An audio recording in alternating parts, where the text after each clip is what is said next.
സഹോദരിമാരായ കുട്ടികളെ പീഡിപ്പിച്ച കേസുകളിൽ പ്രതിക്ക് 21 വർഷം കഠിന തടവും 2.5 ലക്ഷം രൂപ പിഴയും വിധിച്ച് പത്തനംതിട്ട അതിവേഗ പോക്സോ കോടതി ഇടയാറുമുള എരുവക്കാട് സ്വദേശി മോളിയിൽ വീട്ടിൽ അയൽമാടൻ എന്നറിയപ്പെടുന്ന സുരേഷിനെയാണ് കോടതി ശിക്ഷിച്ചത്. Aranmula police station inspector SHO Manoj CK FIR register ചെയ്ത് അന്വേഷണം നടത്തിയ 2 കേസുകളിലാണ് fast track special judge Majid ടിയുടെ വിധി.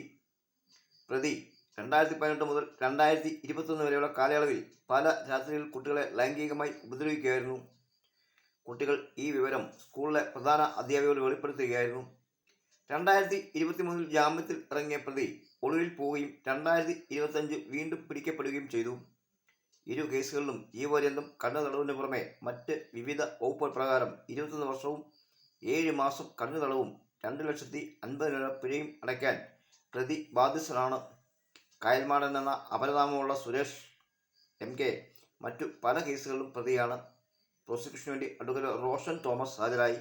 ASI അസീന കോടതി നടപടിയിൽ സഹായിയായി.